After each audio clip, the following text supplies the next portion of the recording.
Live. Can you see? Is it showing you now? No. Try to do it now. Grab a glass of water.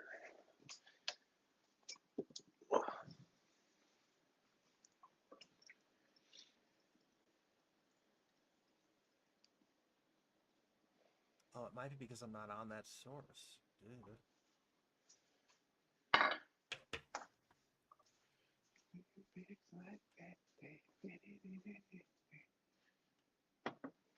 Julius didn't even go to Vegas. I told you I had. Oh, we're live. We're live, by the Oh, way. Yeah, I almost forgot. Just going in here. I just.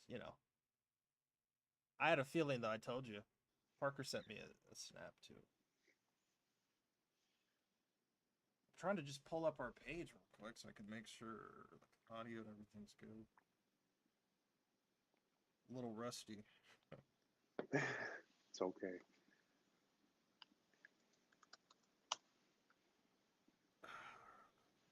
It's not showing up. All right, when I go into the browser though, can you see this now or no? No, I don't see anything. Damn it.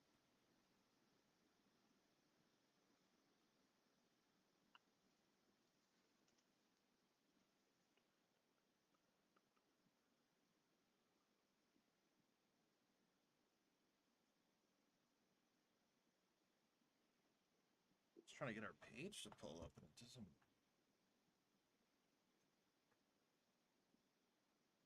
On YouTube?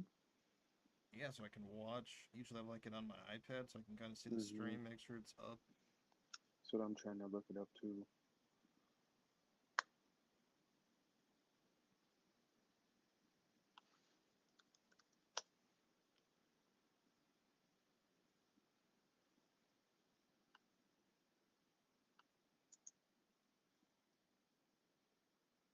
Here it is, I got it.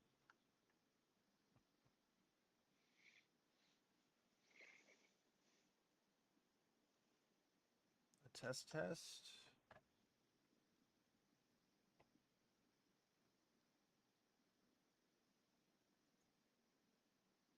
Oh.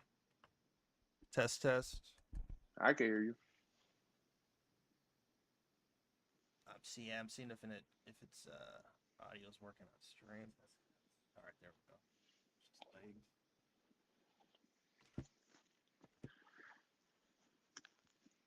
It might be easier if you pull up like the stream or something in a different tab, because then you can see. Well, I looked up our YouTube. It ain't popping up. You type in BNS Dodge Sports, and then you got to switch it to the channel for the filter. Then you got to scroll. There's like a list. Filter. That's what I had to do.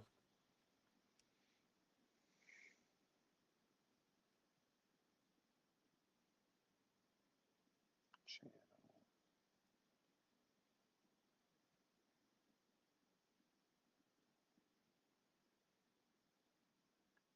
Try to reshare this one more time too to see if it just works.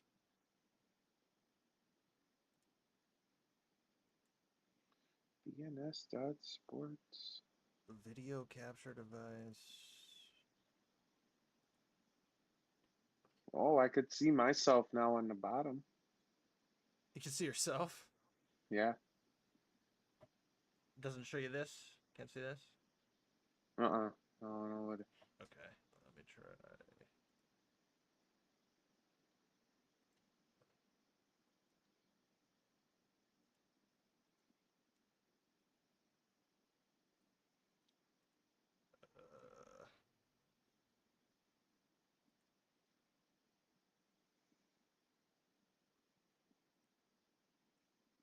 Nothing there. Video capture device. No, I don't see anything. Weird. Okay. All right, we'll have to roll on. I'll just kind of bring it up, let you know. Were you able to Okay. pull up the stream? Nope, I can't find our page. Oh, got it. Okay, I'm clicking on it right now. Okay, yep, I could see. Yeah, I could just look on here. Damn it, the title. I didn't change. Whatever. It's fine. Change it after. All right, so it's been a while since we've done a pod, so this will be fun. But first, let me pull up the topics here. It's going to be slightly delayed on your end, Hmm. but we could start off with. As I just pulled it up, the Dodgers, defending champs, hot start to the season. Now, I did mention, but just trying to get better with watching, being more aware of what's going on with baseball this year. I gotta say though, I mean, from the opening week, just with the headlines, the different stories with the bats, we'll get into that a little bit more later. The home runs being hit by the Yankees, it seems to be a little more excitement. Just media going into this year of baseball. But yeah, we'll start off with the Dodgers, kind of how your thoughts are with the Dodgers, how they're playing to start the season, kind of where they can Hmm. go, and obviously they're defending champs. Yeah, we've seen it in the off season. Their roster, they were already stacked to begin with, and then going into the off season, they made some good pickups, more so pitching wise. But a lot of people are saying now that these injuries that are taking place with the Dodgers are going to cost them here in the future. Blake Snell is going to the IL. He's one of the guys that they signed in the Oh. offseason, one of the better pitchers in the league. Mm-hmm. Going to the IL with a shoulder injury. He's not the only one that's injured on this team. They have a long list of guys that are on the IL. Mostly, like I said, mostly pitchers. Blake Snell, Tony Gonsolin, Giovanni Gallegos, guys, Clayton Kershaw, guys that really are important to their team. Freddie Freeman's also out. I guess he injured his ankle in the shower, kind of like Oh. kind of like a Tiger Woods injury. But Freddie Freeman out, and this team, as stacked as they are, they're actually doing what they should be doing. They're 9-2, first in the NL West. I guess you could say first in the NL wins wise. I mean, percentage wise, the San Francisco Giants are ahead of the Dodgers in their division, 8-1 compared to the 9-2 Dodgers. And the Padres, another team that are starting off hot right now, 8-2. So that NL West is a stacked division. I mentioned it in our video on opening day that I like the Arizona Diamondbacks as well. They're sitting at 5-5. But I mean, 162 game season, we're 10, 11 games in. That really, there's none you should be worried about if you're a team that's sitting at a 5-5 record right now. But back to your point, the Dodgers are doing what they got to do. Shohei Ohtani's already hit a walk-off home run this year. Saw that.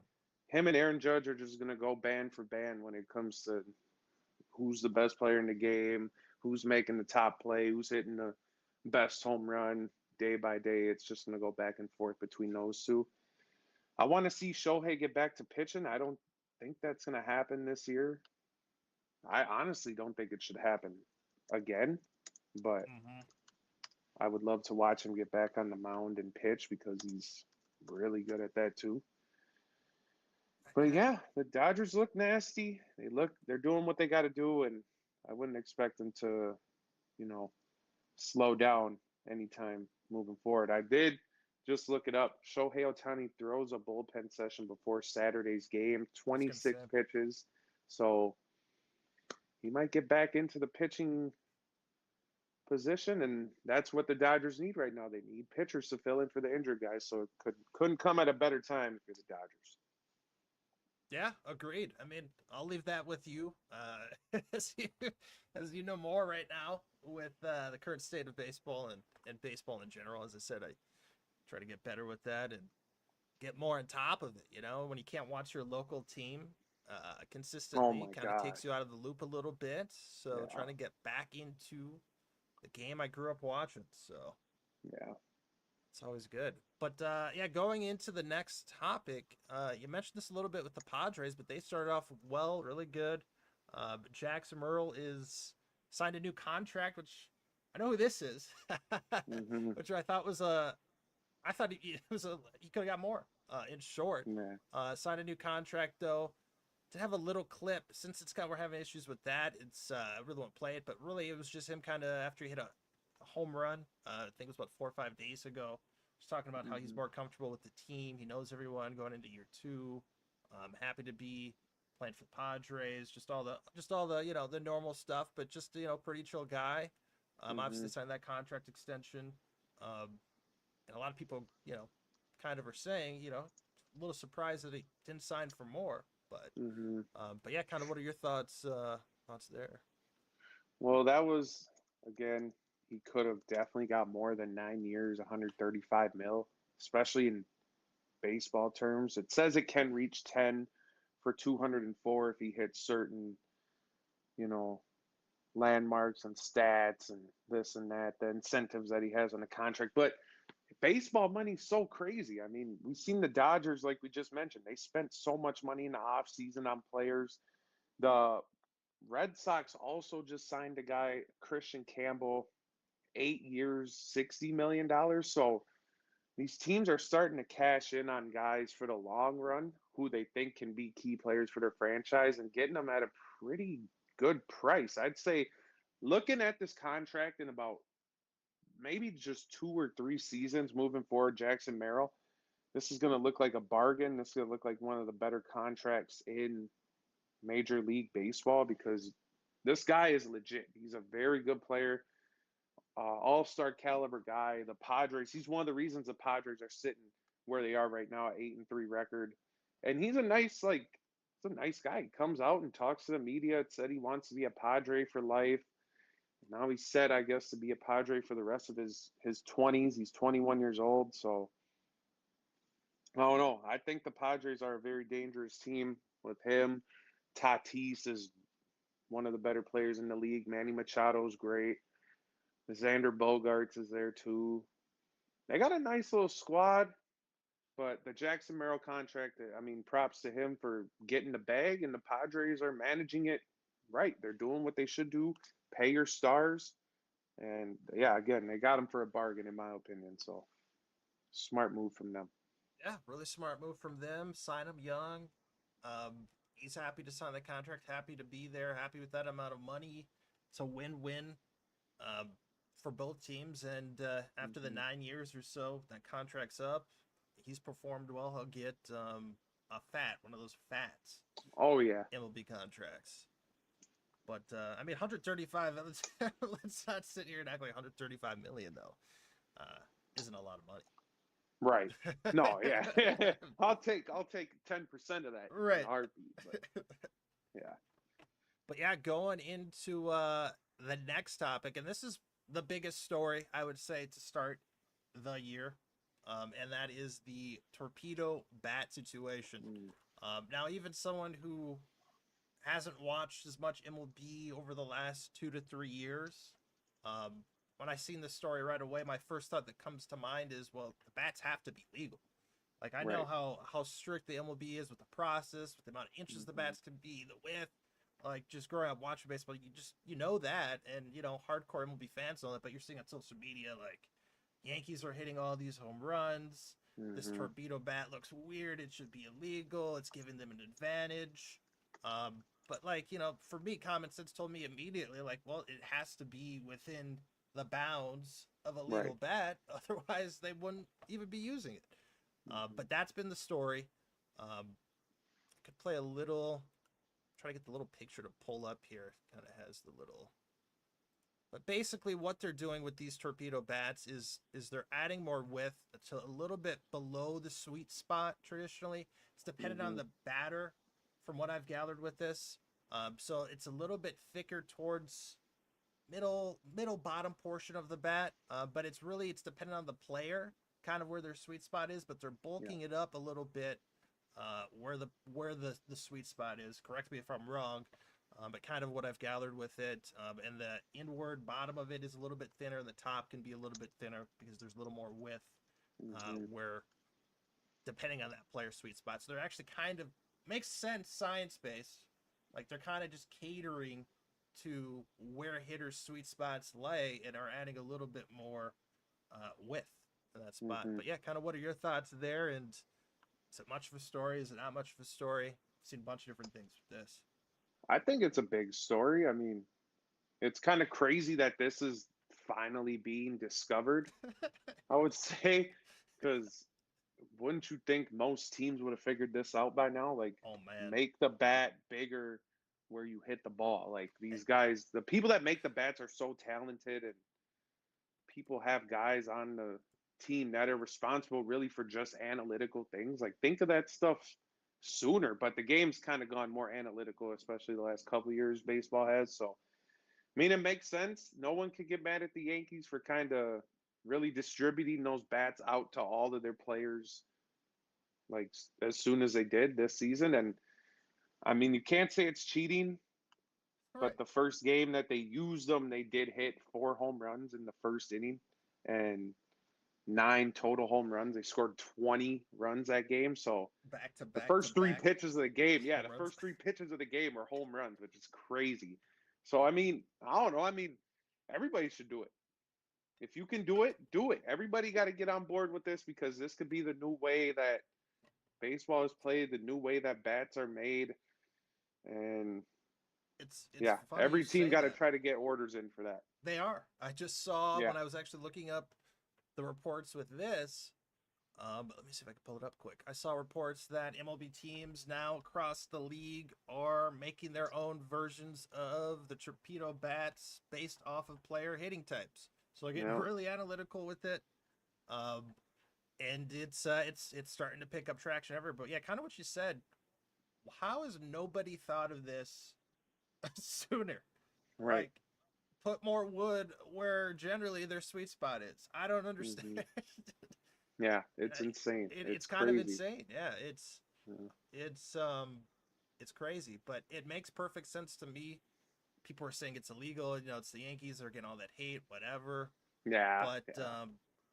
it's perfectly legal, and if it helps improve player performance, and we as fans see more home runs, Right. I don't have a problem with that at all. Yeah. That's what the game wants. I mean, MLB, you want there to be excitement. This is going to add excitement.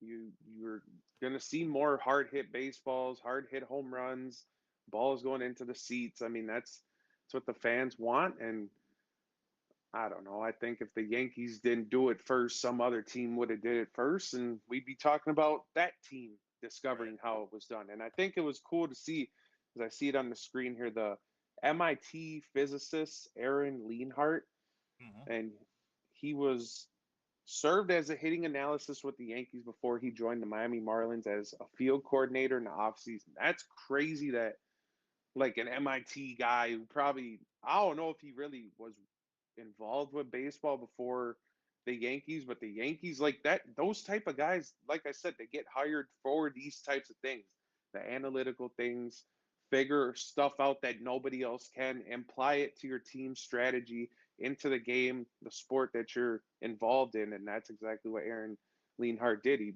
basically changed the game. Like it's kind of crazy. This guy's going to be known for changing the game of baseball and Really. how he created the torpedo bats because moving forward, these are going to stay in the game of baseball forever. I don't ever see it leaving unless they say they're illegal, No, which I don't think is no, fair. But I don't think they really can. It's still within the no, parameter. They'd have to change the whole rule and all yeah, the restrictions with bat size and all. It's kind. This kind of reminds me of golf. It's like we're starting to get more of players are starting to be able to customize their bats that fit their swing type, swing data, and their sweet spot. It makes to me it makes perfect sense. It's similar to like golfers having their own drivers with their lofts, you know, all the different yeah, things with that go into their swing, their speeds.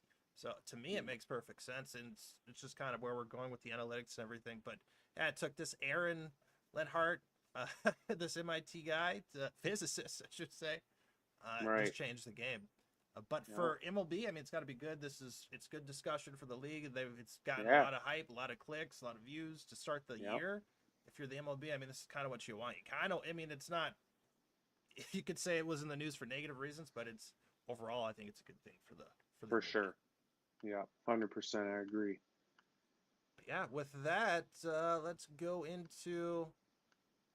Let's see. Oh, we kind of touched on Aaron Judge a little bit. Hmm. Obviously, we talked about him Otani, it's just them going back and forth.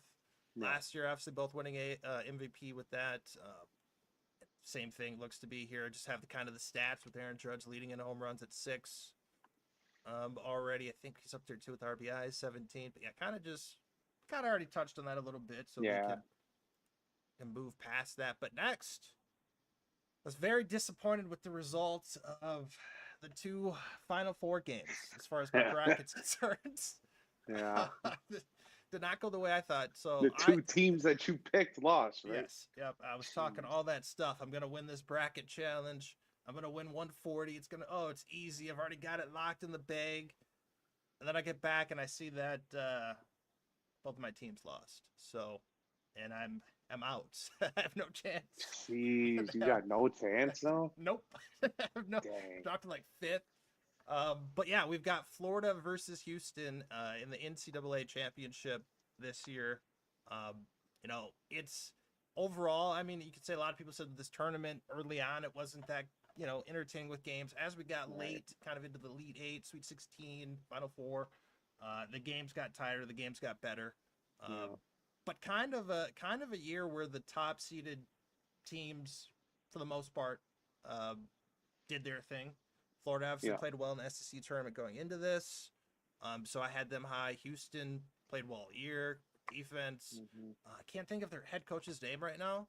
Kelvin Sampson? Yeah, Kelvin Sampson. But dude's like an amazing in-game adjuster type of coach. Yes.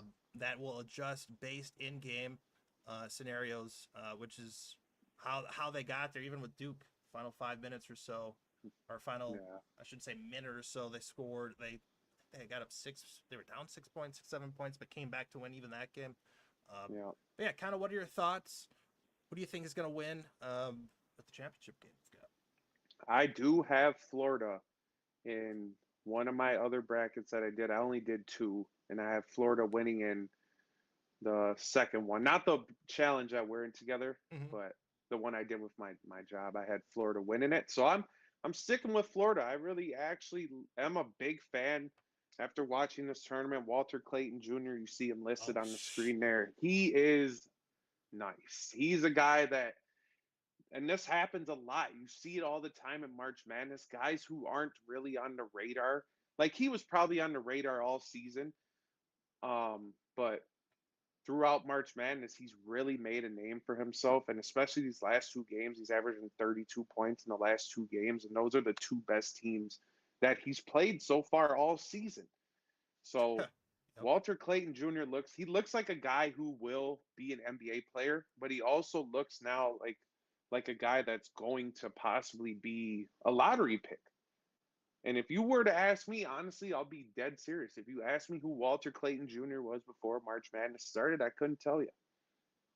But now he could possibly be the best player on a national championship team. And that's what March Madness can do. It can propel guys up to stardom. And literally, this guy's whole life could change from the last 2 weeks going into tomorrow night's game if they win. Even if they lose, honestly, if he puts up a good little 20, 25-point game again against a Houston team that we've seen really make things tough for Cooper Flagg at times, a guy who's presumably the best player in the country. I think if Walter Clayton can perform well tomorrow and Florida wins, this guy's brought him up into lottery pick status there for sure.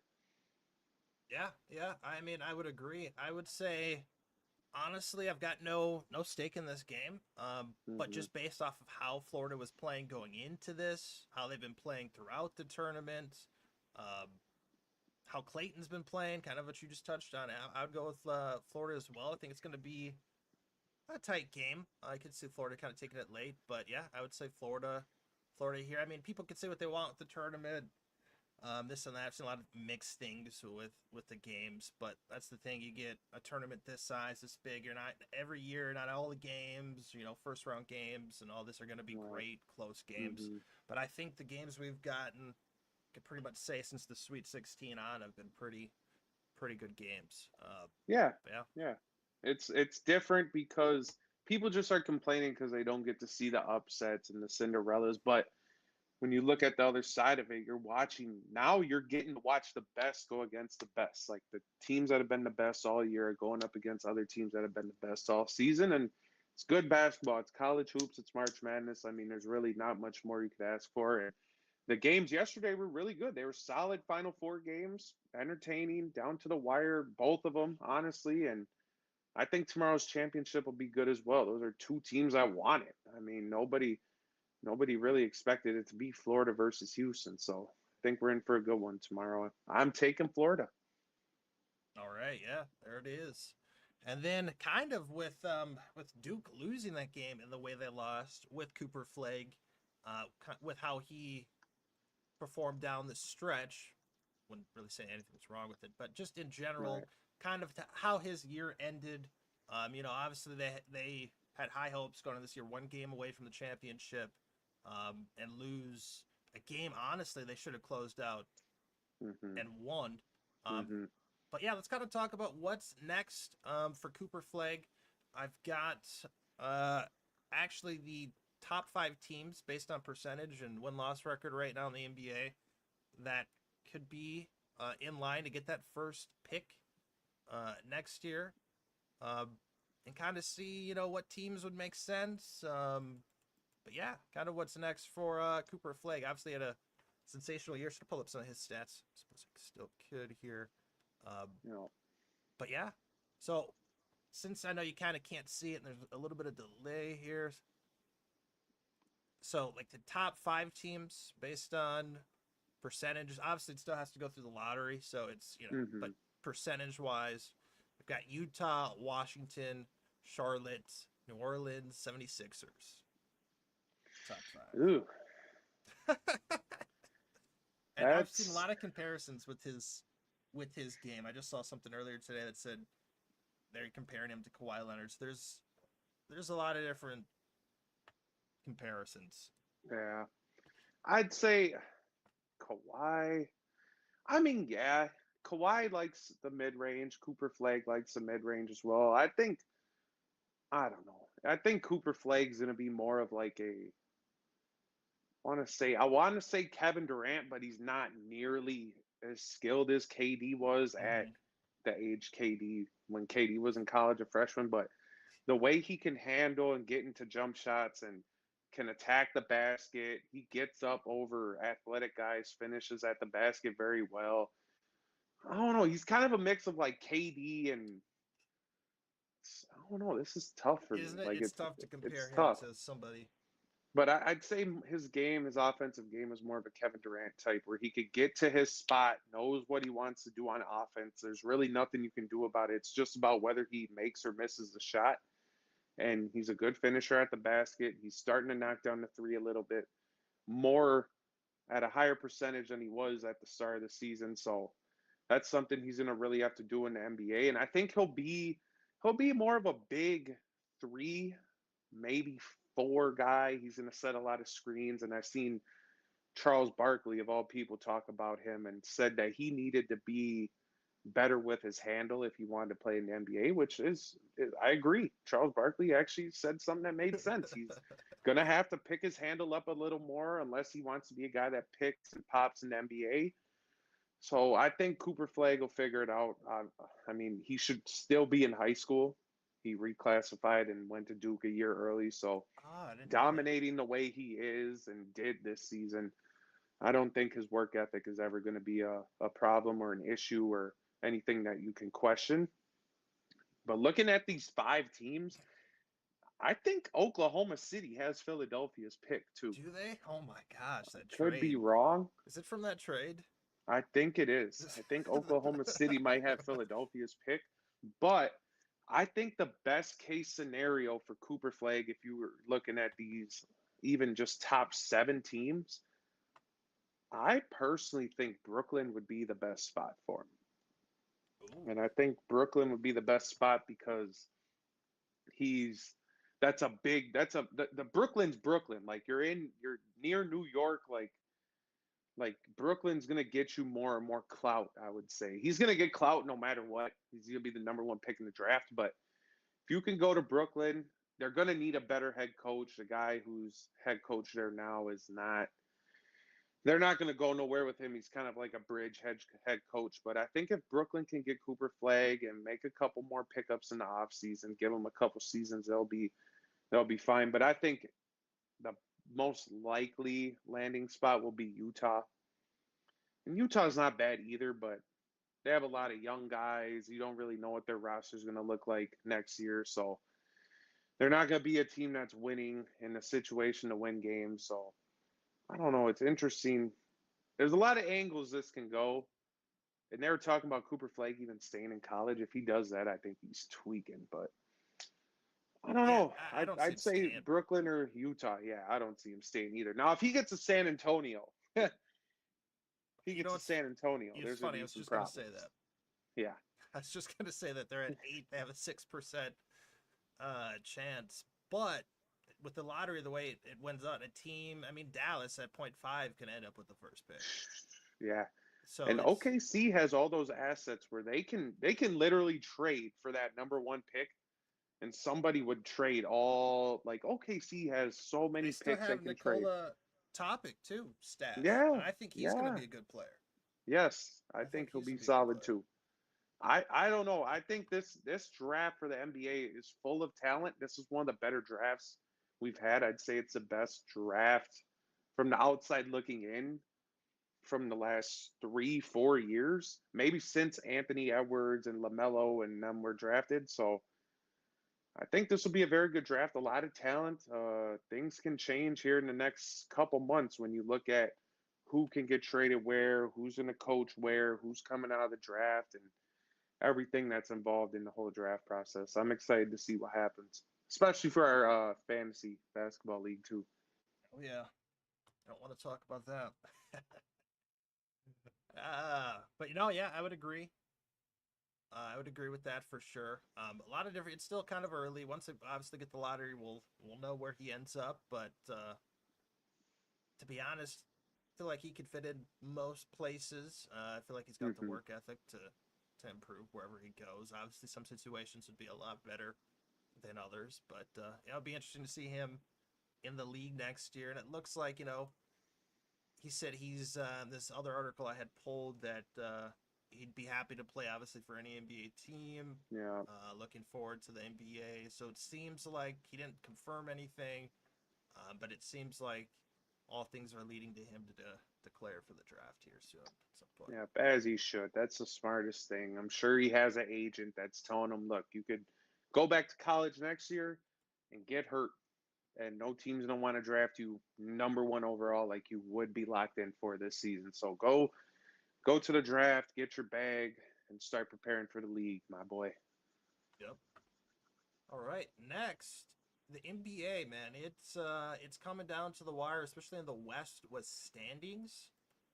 We've got about a week left of NBA, and then we'll start the play-in, I believe, actually a week from today, Hmm. Sunday, next Sunday, with that. But yeah, the West is really close.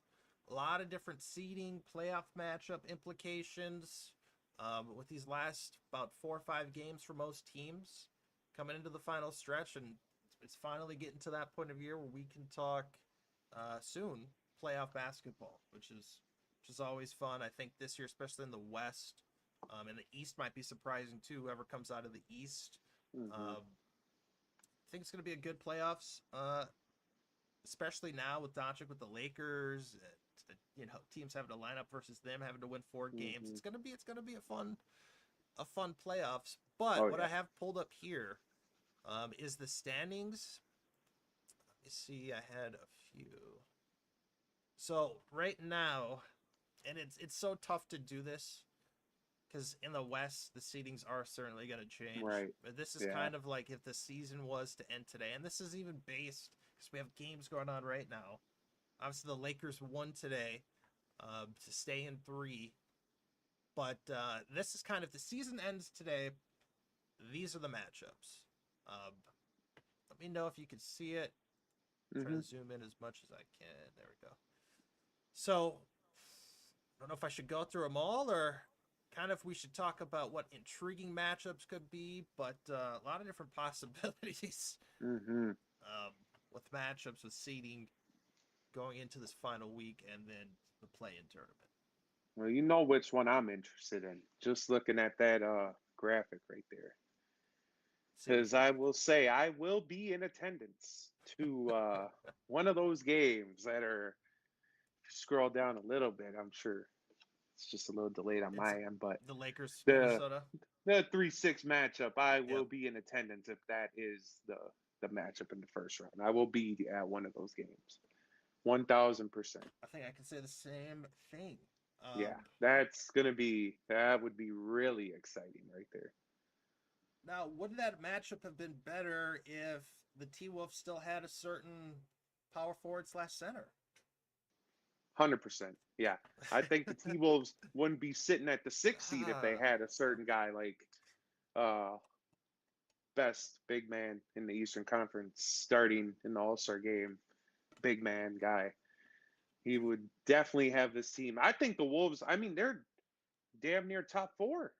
I They know almost could host a playoff they've series in the first round. It's kind of crazy how that all worked out. But I think, again, you have the season you did last year and get rid of a All NBA caliber big man. It's crazy. But they've I think that's the best series, most intriguing series off on jump, paper. off Hmm. rip too. Yeah. Yeah. What else would we have? Ooh, 4-5, Denver versus Golden State. With the way That would be Golden State crazy. has been playing right now, the way Steph's been playing right now, like this Hmm. dude, I think he senses like, all right, Oh yeah. we have a window here, like we have a team Uh-huh. that could do it. We have to play optimal. We have to play perfect out there. He's got to do his thing, but Steph knows he's got that Oh slight yeah. glimmer of hope after that Jimmy Butler trade. And their Hmm. record since they've acquired him, I can't remember what it is, but it's like 20 and something, like 20 and 4 or 5 when he's playing, or Yeah. something like that. It's really good when he's Yeah. out there and he's playing. But this could be an intriguing matchup too. Off rip, Denver, Yeah. Golden State. Yeah, the Ooh, West, I think every series in the West in the first round is going to be fire.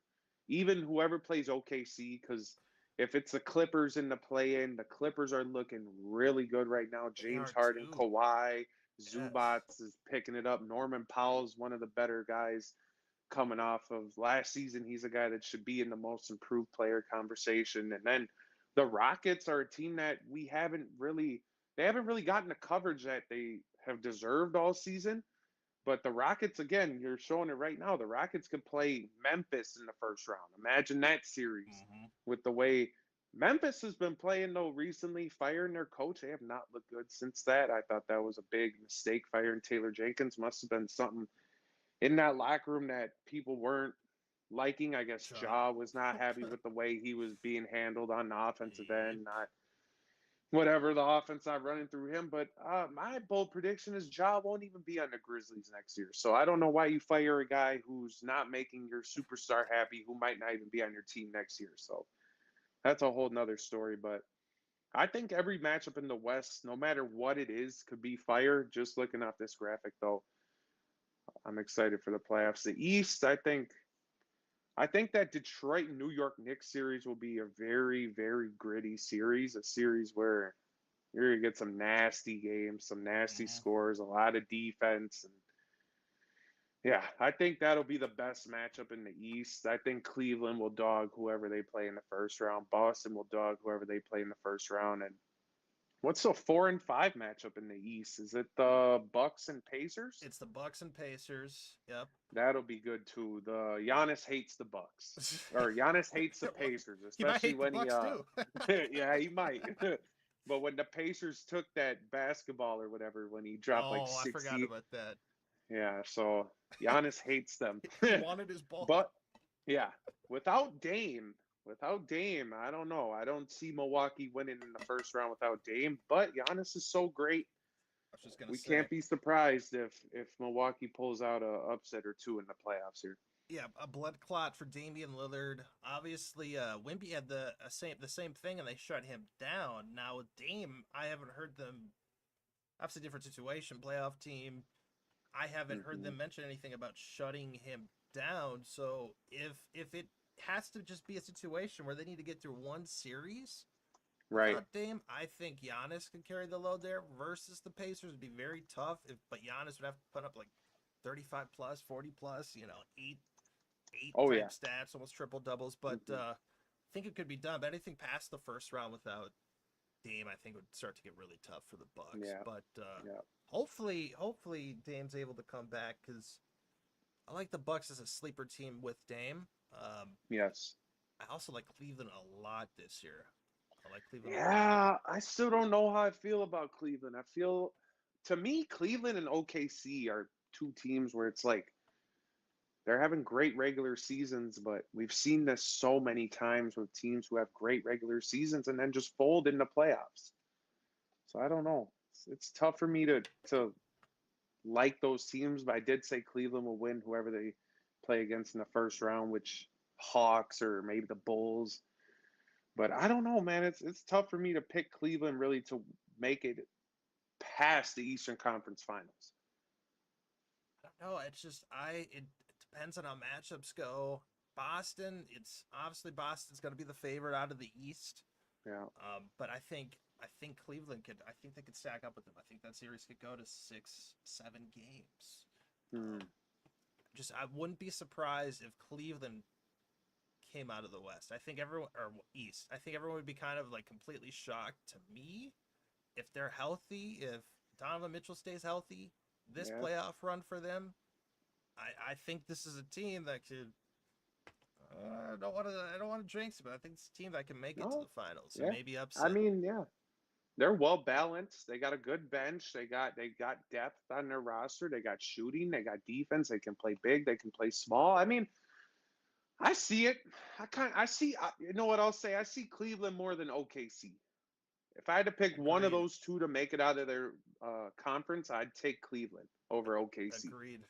Mm-hmm. And they'll have home court. Cleveland will. And Donovan Mitchell Right. showed it last year. He can take over. He can Yes. take over games, especially in the Yes. playoffs when games are tighter. Mm-hmm. Defense is tighter, and they need a bucket getter. He is a bucket getter. If he's Yeah. healthy, they can go on a run. But yeah, Yeah. He's. lot of good matchups. The West will Mm-hmm. be just juice. It's going to be great series all across the board there. I know it's early. I just have to say it. Two teams, one out of the East, one out of the West. Well, I think I said it a week or two after the trade went down, but I think the Lakers are gonna make it out the West. And for drama, Say it. the craziest thing that would happen is Yeah, I know what you're gonna say. if the Lakers played the Cavs in the finals. Let's get it. Yep. But I think it'll be another Historic rivalry. historic rivalry, and I think it's gonna be Lakers and Celtics. I can see that too, and I wouldn't hate it. I wouldn't Dude, hate imagine though. Imagine LeBron versus the Cavs in the finals. Imagine watching LeBron lose another fucking finals. I won't. At this point, I can't take that. The Dude, heartbreak, I no. cannot take it. No. At 25 now, I cannot watch. I cannot watch LeBron lose another playoff, like another finals. I don't think I can do Oh, it. man. I don't think my heart will make it. I don't think I can do it. Dude, I'd be so invested to every single game. I know. Like I'd 'Cause throw this might some on be the it, man. grill I mean- every game. Hardcore LeBron fans, like he's reached the point of his career now. He's got songs being made about him now. Yeah. He's reached Yeah. that just different GOAT status now. Yeah. But I just can't watch him lose the finals. That's the biggest thing. If they make the finals, I need to see the Lakers win it. I cannot Yeah, dude. witness another. I've seen too much. Too much heartbreak. Too much. But yeah, Oh my gosh. it's gonna be a good playoff run for the Yeah. NBA, and Yeah. I honestly, I'm gonna go with the Lakers and Cavs. Lakers and Woo! but another potential sleeper. If I wish they were healthy, the Bucks, because I like Giannis so much. Oh His yeah. ability to carry. If they had Dame, I'd maybe even say as like an ultimate sleeper, the Bucks. But they need Dame. Yeah. Yeah. I agree. But I agree. segue into the next topic, MVP. I've got the odds pulled up here. It's obviously between Jokic and Shea, and Mhm. this wild looking picture. I'll leave it on for a second. You'll see the delay. But the odds are minus 4,000 Shea. Jokic is plus 1,200. Jeez. I didn't think it was going to be. Minus 4,000. Yeah, I didn't think it was going to be that huge of separation. I understand. OKC's first in the West. Jokic fatigue, Yeah, but it's definitely voters fatigue. Jokic's the best player in the league mhm. and best player on the planet. Like, I don't know. I mean, we see it all the time though. LeBron should have more MVPs than he won. I think he's got four. He should have more than four. This guy was the best player in the league from 2008 to 2016, maybe when Steph won his second. But that's what happens. I mean, Jokic is going to have to face it. I'm sure he doesn't care at all about that. But Shea getting it, Shea's good. But to me, it's weird. Like just watching him and the way he plays. Isn't it? I mean, I'm a fan of James Harden, so I guess I can't really complain because James Harden, to me, might have even been worse than what Shea is right now with the foul baiting. But Oh God.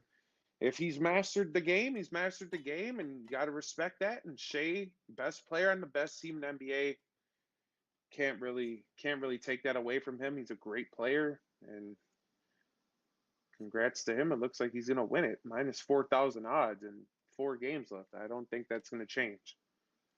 But yeah, the you kind of mentioned it. The problem with players like Shea and James Harden, even in his prime, early on in his career, when it came to the playoffs and his play style, they weren't calling stuff for James Right, Harden in the playoffs. So then right. that led to James Harden struggling in the playoffs or not putting up his. I wouldn't want to say struggling because he was still putting up points, but not doing what he was doing. Basically, the standards he set by Hmm. himself for the regular season, he wasn't Yeah, able to do in the playoffs because the type of defense that's played, they weren't calling all those fouls. We're even starting to see it now at the end of the year a little bit with Shea as teams are just tightening up their defense with him a little bit. Refs are kind of even today. I saw a few probably say 3 or 4 times where Shea was trying to draw fouls and the refs are just yeah. like, I mean, this game's not close, whatever it is, but not calling anything. But that's what's going to happen, honestly. More in the Hmm. playoffs, these deeper playoff runs. He's a younger player. Yes, he's probably going to win MVP, but he's not going to be getting these calls that he gets during the regular season. So Right. I kind of want to see how he performs with that. And last year, the toughness aspects when it came to the playoffs and them being young and not so physical really was a huge factor. So yeah, I'm kind of willing to see how they've improved on that side of things as well. But Hmm. with his play style too in the playoffs, it doesn't always translate. We've seen that in the past with kind of as I was saying with James Harden. So Yeah. it'll be interesting.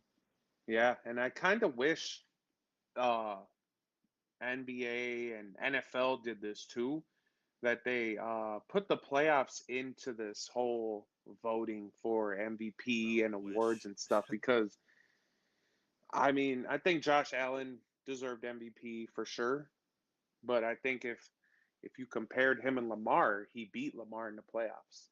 So the argument for Lamar, I think, really got answered in that playoff game. Josh Allen won. Now, Mark Andrews screwed that up for Lamar, I guess you could Ugh. say to an extent, but Josh Allen beat Lamar in the playoffs. Josh Allen's the best player in the league. Give him MVP.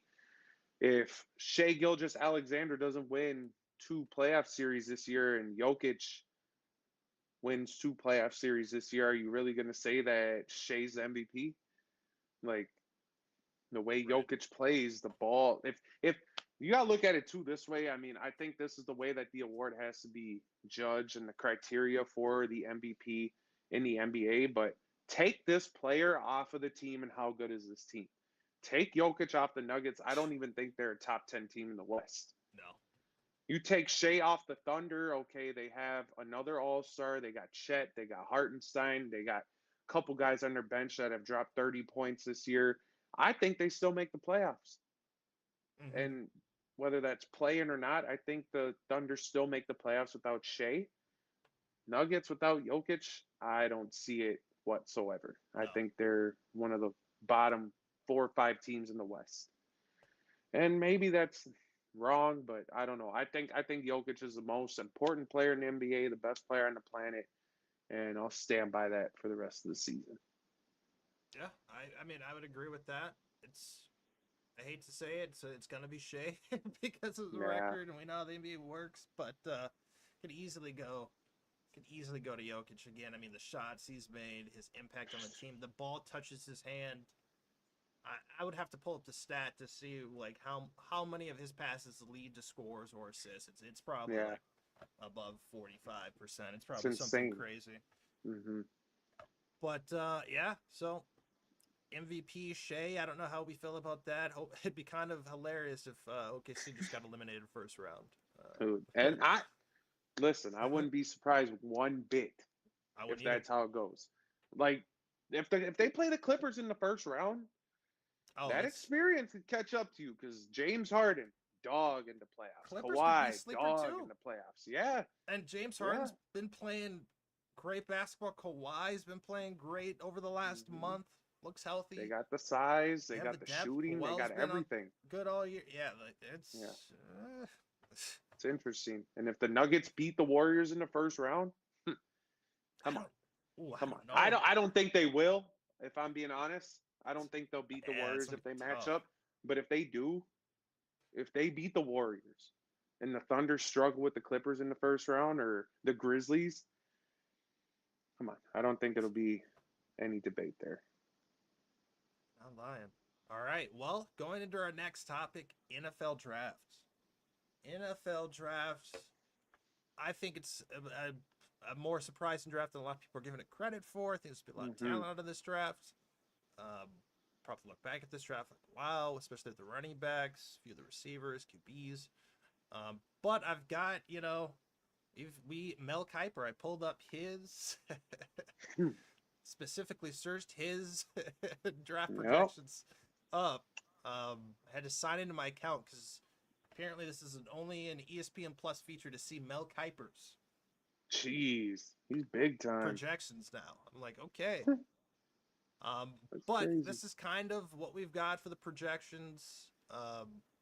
We've obviously got, the Colorado Stars. We got Hunter Sanders. He just had his college pro day, where they Hmm. call it, I suppose, now Hmm. with Yep, that's Colorado. what it is. Yep.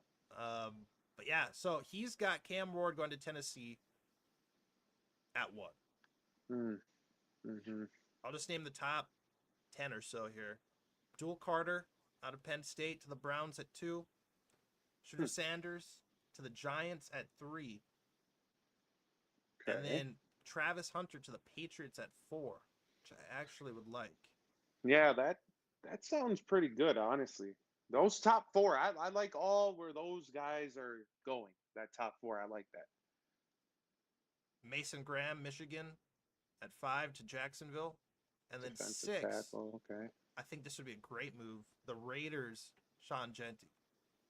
Yep. The Raiders desperately need a running back. They didn't get much production from Madison last year, and this other guy that they had, that other running back.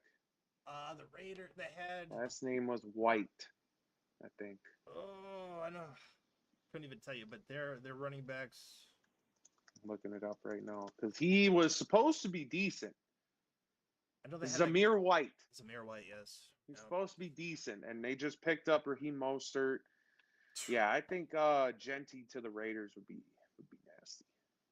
That's what they're trying to build over there. They've got Pete Carroll Yes. now. They've got Gino. Gino. Yeah. Tom Brady's kind of running things. Oh yeah. I think they need some receiver help, but if you can get a running back for A the next power couple back, years with Gino, yeah, with every Gino down under back. center, and we know what Carroll likes to do with those Mm-hmm. running backs. We've seen it with Lynch and Kenneth Walker, so Yep, that'd like be that. good fantasy. Yeah, if he went there fantasy Ooh, wise, yep. that's an ideal situation with the way Pete Hmm. Carroll, it's his running backs involved. But then yeah, everything else. I mean, outside of that, I just kind of really wanted to touch on sort of Sanders, the Giants. How you feeling about that? I mean, I love it for Shador, but what Russell are the Wilson. Giants doing? You just signed Russell Wilson, and I think Russell Wilson's getting like $15 million a year. Let's see if it says in He's here. he got a crazy contract, I think, from the Giants. They signed him or 1 year, $10.5 million, including the $8 million signing bonus. So And then the payout of his other one he still gets. exactly. Yeah, Russ is making a bag, and I don't think Russ is bad by any means. Like he's not a terrible quarterback at this stage in his No. career. He's a guy that could still win you games. You're not gonna do nothing in the playoffs with Russ, but he's a guy that could get you throughout a season, get you possibly to the playoffs. I don't know how he will look with the Giants and their whole situation, the talent surrounding him. But I think Shador going there will give the Giants a boost, some swag, what they need really, because they that team, that franchise, the last couple of years, especially at the quarterback position, we've seen Daniel Jones. They missed on him after having a Hall of Famer at quarterback for 10 years, a guy who Eli Manning won you two Super Bowls, and then you move on, and Daniel Jones is your quarterback for the next 3 years. Like the fans are pissed. You're Huh. throwing Tommy. Is it Tommy Cutlets out there? Is that the other guy? Tommy DeVito? DeVito? Yeah, DeVito. what that dude and his little Italian agent that took over the whole world. Like, imagine if Shador goes there and has 2 or 3 good games in a row. Like, the Giants are going to be put on the map if they hit on this Shador Sanders pick. And I think that's exactly what they got to do. You got to draft a quarterback. You got to get a guy who can turn your franchise around and lead your team for the next 5, 6, 7 years.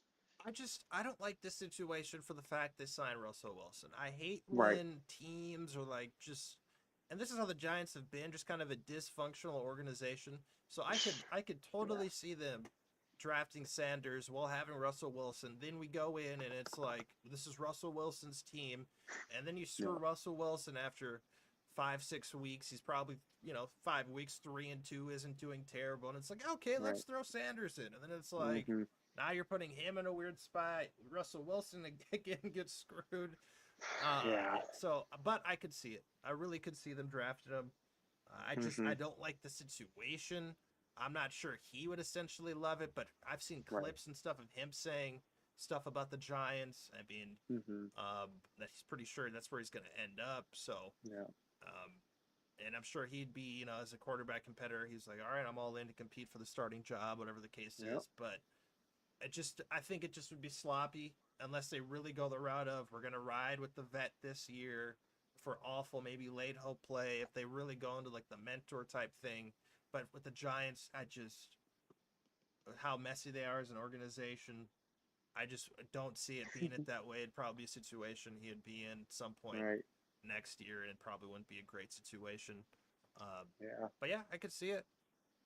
And Yeah. then, Odds are they mess it up because that's what oh they yeah, they let Saquon walk, which, as you can see, was the worst decision that any GM could make of last season. awful. And then But they do Travis, have some talent around him, though. they do Napers. They'll have Hmm. they'll have Tracy's a solid running back. I mm-hmm. feel like they'll pick up or draft another running back, but the O line isn't terrible either in New York. The defense isn't too bad. They're young.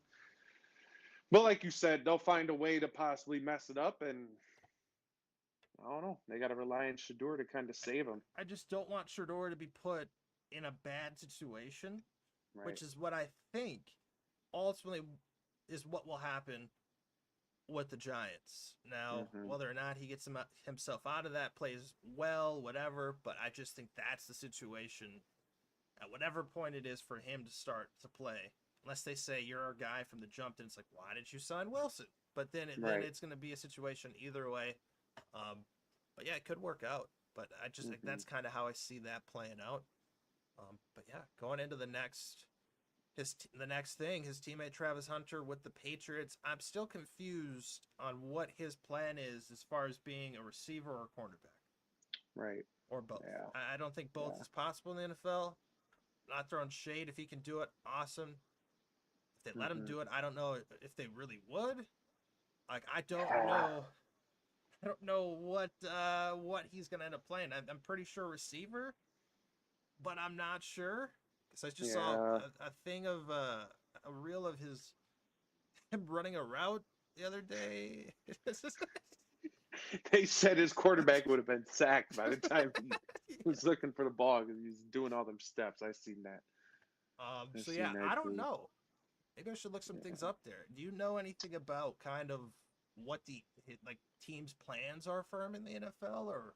I have not seen or heard anything Yeah. from any teams regarding what position that he would be playing in the league, but I watched his pro day, and Steve Smith, who played for the Panthers, Mm-hmm. the wide receiver, he was at the pro day, and he said he looks good as a receiver. There's just little things that he'll have to pick up on once he gets into the league, which every rookie, they have to overcome something when you get into the Right. NFL. No rookie's going to come in ready 100% right away for the league, but he thinks that if he plays receiver, he's got to play receiver only. He plays defensive back, he's got to play defensive back only, because he thinks that he needs to master whatever it is, the position that he's going to be playing. He has to master it. He doesn't want to be 75% good at defensive back, 65% good at receiver. He thinks that with the talent that Travis Hunter has, he could be 100% good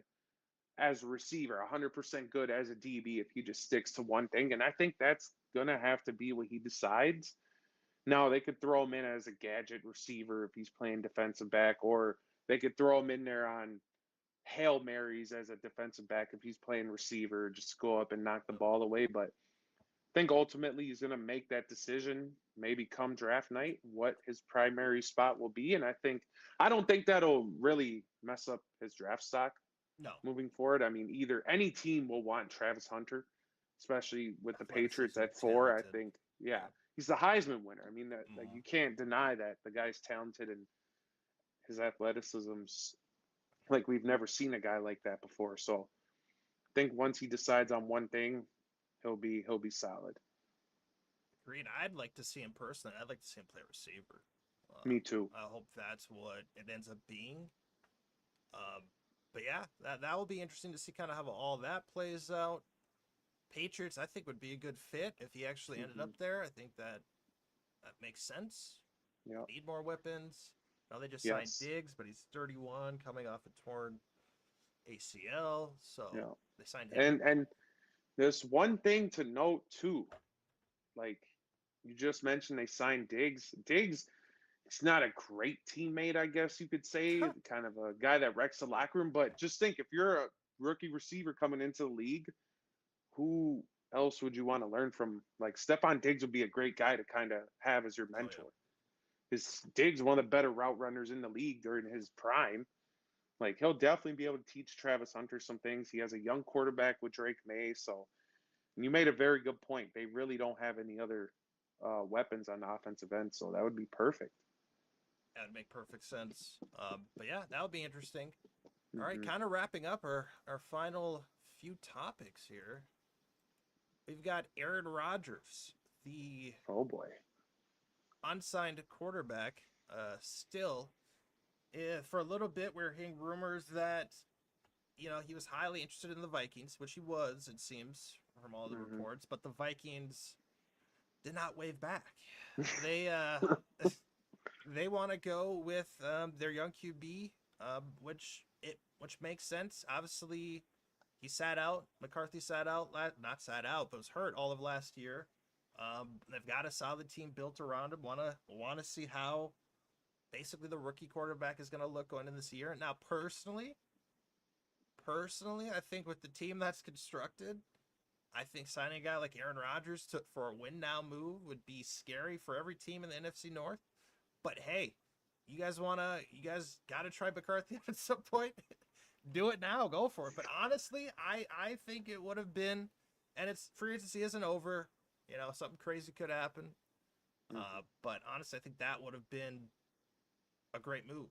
But Hmm. Vikings are, obviously looking for the future, looking to go that direction. So can't fault them for that either. But with all this being said, Steelers, this headline, Steelers still holding hope for Aaron Rodgers. This most recent article, which came out today, is basically saying Rodgers still has an interest in the Vikings. Still kind of mulling that. But otherwise, if it's not the Vikings, it's either the Steelers or retirement at Mm. this point. Steelers make sense. They have talent. Traded for Metcalf. Um, they need a QB. So it makes sense. It would be a solid fit. Now, if you're Rodgers, he's probably obviously thinking the Vikings would be a better fit. But yeah, what do we think happens with Rodgers? Where do we think he ends up? Does he just retire? Um, but yeah, what do you think?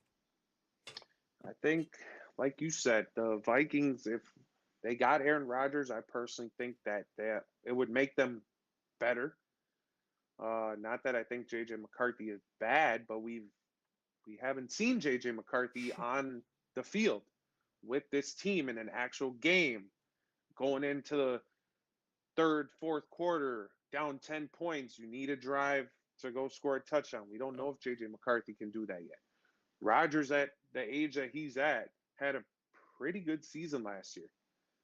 And if you surround Aaron Rodgers with the best receiver in the NFL, Justin Jefferson, a running back that he had success with in Green Bay, Aaron Jones, Forgot about that. one of the top 5, 6, 7 tight ends in the league, TJ Hawkinson, probably the best wide receiver too in the NFL, Jordan Addison, and then the best offensive mind, arguably in the league, quarterback coach, at least in the league, Kevin O'Connell. I think that would be a perfect combination of players and staff, with Kevin O'Connell and his staff working with Aaron Rodgers, and then he could mentor JJ McCarthy, which I think is very important in the league, having a guy you can look up to. Like Aaron Rodgers even said he would be open to mentoring any young quarterback, and we've seen it with Jordan Love. Rodgers, he did that with Jordan Love. Yep. He wasn't butthurt about it. He mentored Jordan Love, and look at what Jordan Love's doing. He's doing his thing over there in Green Bay, one of the better quarterbacks in the league, a top 12 guy.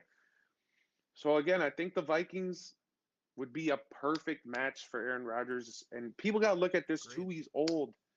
He's an older guy. He played New York last year. The weather in New York, you're playing outside all the time. You go to Minnesota, you're playing indoors half of your season. Half of your games are going to be indoors.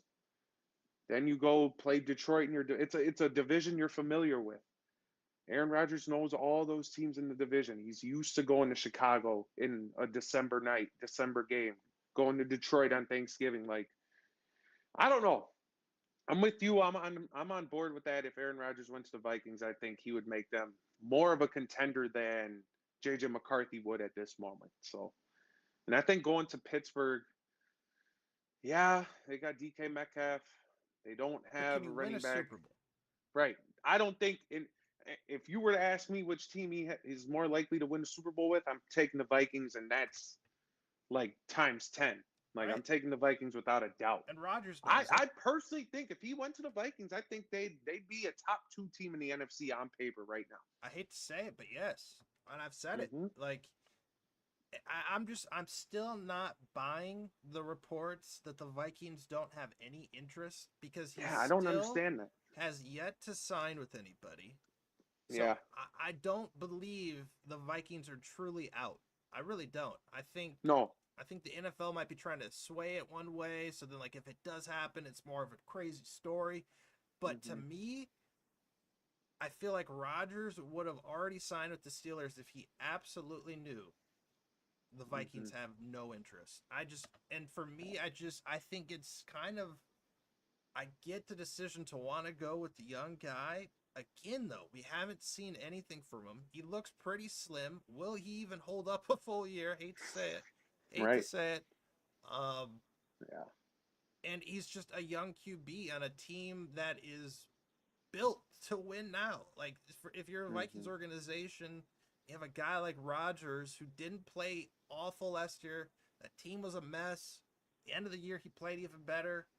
I don't get it. Like, to me, it's kind of crazy if they don't sign him.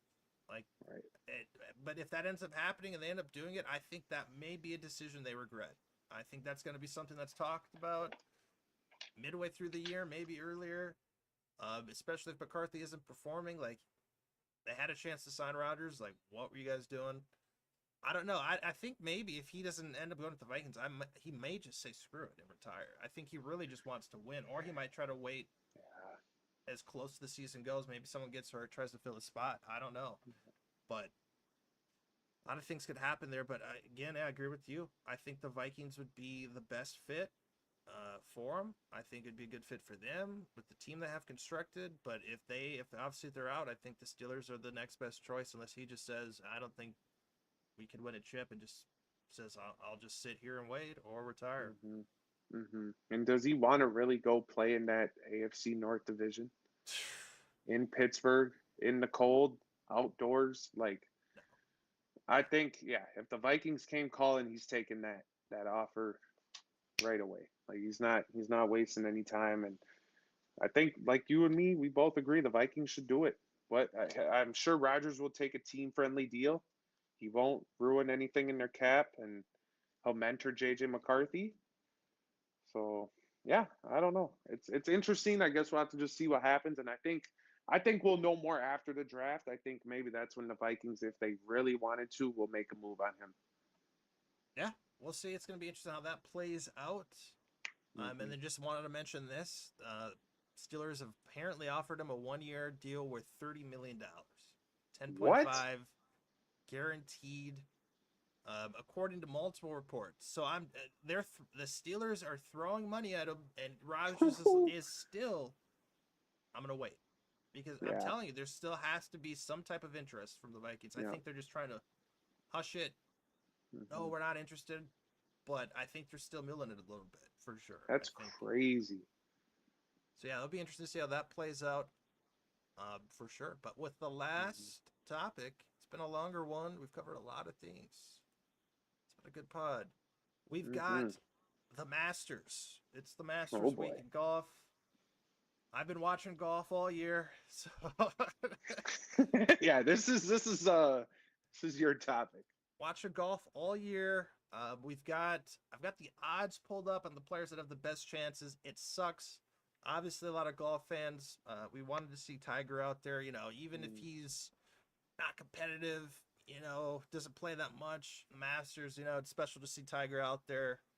Really don't know how much longer we have with Tiger Woods. Honestly, bold mhm. prediction for me. I think he retires within the next. I think he might retire by next year. I just Damn. I his body. He wants to keep playing. He said it. Like if he's healthy, he compete, win still. But his Hmm. body just literally just is like not holding up. Before this, he had another injury, the car accident a few years ago. Mm, His body just isn't holding up. But anyway, we've got a good field for the Masters. I think I've explained this to you a little bit, but there's two big golf leagues, I should say. There's the hmm. Live Golf League, which is like a split. PGA players left, got paid a bunch of money to go play in this league. Then you've got the Yeah. PGA Tour. Live players are allowed to play in master tournaments if they've won previously or get special invites, depending on rankings. Um, so the field for major tournaments has a mix of PGA and Live players, but Live players were former players, former PGA players that left the PGA, which was a whole big thing a few Hmm. years ago. But we've got number one golfer in the world, Scotty Scheffler. I've watched a lot of his matches, tournaments this year. He's played well this year. He was dominant last year, had 5 or 6 wins, won the Masters last year. He's got 2 Masters. I think even the year before that, he was top 5, but then won the year before that. Mm, So Scotty Scheffler's the one going into this. He's got the best odds, plus 400 to win. Rory McIlroy's played well this year. He's got 2 wins this year. He's got a bunch of top fives. He's played real good golf. And then we've got Colin Morikawa up there, 1,300. John Rahm, haven't seen much of him. He plays on the Live Tour. Don't really watch Live, so haven't seen much of the Live guys. But I'm going to give my 3 favorites to win, to possibly win this tournament based on how they've played throughout the year, and in majors and past. I'll say just off top, I'll say number one, I've actually got, of course, Scotty Scheffler. Hasn't won hmm. this year. He's played really well at the Masters tournaments. He's played good golf this year just because he got second literally a week ago. He's had some unlucky breaks, some bad shots at terrible times, some good shots at horrible times. It's a little bit late for him to come back, things like that. But he's played great golf. He's basically gives himself a chance to every tournament to win. So I'll say Scotty Scheffler. That I'm not a huge fan of Roy McIlroy at all, uh, but he's played great golf. I'll say him for two, and then actually I have to give two more because I have two golfers I really like. I'll say three. We'll do top five. I'll say three. Okay. Colin Morikawa. He's played really good golf. He's an iron player. He's really all about if he's hitting the ball in the fairway, his iron shots, his approach shots can get him there. His putting is always what's kind of stopped him. But Mm, I do like him this week. But Bryson DeChambeau is my Live player. That's a sleeper. He won the PGA last year. Dude could drive the ball basically Yeah. I was just gonna say, is that the 350 guy that plus. could? Yes. Yeah, yeah. I just saw a clip from Liv. He hit a drive, like it was the fairway was it was a drivable par four. It was like 370. Dude bombed it uh, Holy behind the green. So hit him jeez, about basically almost 400 yards over water. So jeez. and he's playing good golf right now. He's first right now. Live this week. I think he might have won actually. But Mm, he's playing really good golf right now, as he usually does before majors. And then four is kind of surprising. You probably haven't heard of him, but this Luvid Aberg, he's a really calm, stoic player. He doesn't have much emotion, but he generates a lot of power. He mm, plays really smart golf, and he's played well enough. There's usually a player every year that's played pretty good throughout the year, and you're like, yeah, this guy could win a major. This is one of these guys. I'm like, yeah, he could win a major. And he finished his first year in the Masters, or first year in golf. I think he finished top five or maybe second. Can't remember. I have to pull it up. Um, but he's played really well here. Kind of fits his play style. Can hit the ball far, hit really good approach shots. So those are my favorites for the Masters. Obviously, if I had to just pick one golfer, I'd probably say Scotty, but he just mm-hmm. hasn't been as great this year. But when it comes to majors with Scotty, he's kind of like one of those great players that can just kind of turn it on too and just kind of play at a different level when it comes to majors. Yeah, He hasn't won yet this year, so still really hungry. Already has two green jackets. The confidence is there, so he'd be yeah, my favorite. And then Roy McIlroy actually doesn't have a Masters yeah. win I and was gonna hasn't say he won a never major won. like 8 to 10 years. Jeez, So it's been a he's getting while. old, ain't he? He is, yeah, he is. Yeah, But that's a he's still name I've playing. heard for a long time. Yeah, yeah, he's still playing really good. He talks a lot about Mm-hmm. everything. I saw a clip like 2 weeks ago. He like took a fan's phone because they were chirping at him. He like literally said, "Give Oh me your." my He said, "Give gosh. me your phone." And yeah, yeah. I'm not a huge fan of Roy McIlroy's kind of a to me an asshole, but to each Mm, their own. But yeah, mm-hmm. that's who I've got. Um, Interesting. for the Masters. Again, it kind of sucks because it's just cool to see Tiger Woods, play the Masters even if he's not competitive at this point. Mm-hmm. Um, yeah, those are my top picks. Most of them are out of the top 10 and favorites. Um, there could be a sleeper, but I think one of those guys wins. You know who I'm taking? Huh? Give me Wyndham Clark. Wyndham Clark. You like okay, Wyndham Clark. I just recognize the name. He won a US Wyndham Open Clark. 2 years ago. You know, Ricky Fowler, I recognize that. Is what's his name? Phil Mickelson in it? He is, and he actually Oh, was playing well this last week at Live. huh. He's got plus 14,000. The odds with golf just to Oh do my. straight bets are crazy, Yeah. especially on lower players. Yeah, he's got plus 14,000, but he's played well here too, and he's played here a lot. Yeah. Yeah. I think he's got two or three green jackets, but Mm-hmm. you never know. Like these older vet players that have played here a lot, like you'd think, oh, they might be out, but like he's a guy that could, if he's playing good golf to start, could keep himself up there, give himself a Yeah. chance at the low Let's hope start. there's good weather too. I hate Wasn't it that. raining last year? Yeah, I hate when that happens. It delays rounds, and they start the rounds either really early or they put Yeah. two rounds in like one day. They start early, take a break, come back, and then it's just all over the Yeah. place. Let's hope there's good weather this year for the Masters. Yeah, let's Looking up the hope. weather right now. I know tomorrow they actually had to cancel some things because of the weather. Augusta, right? Yep. Augusta, Georgia. It says there could be rain on Friday, Lovely. light rain in the morning, light rain all day until about 5 or 6 o'clock. But yeah, they're dealing with some tough weather down there in the southeast too. So, but Saturday and Sunday look clear, mid 60s, sunny, partly cloudy. So the weekend should be some good golf to watch for sure. Yeah, hopefully it's close. I don't like when it's someone's got like a 5-shot lead, it's like -10, and then second's got like Hmm. -5. It's like Oh yeah, it's no. not close. They know they're gonna win, but they act all like tough and nonchalant Hmm. and focused. Like you're gonna win. No. You're up like 5 shots, with like five, Yeah. 7 holes left. But yeah, so I mean that kind of wraps up. We've talked about a lot. We've touched basically almost almost every sport.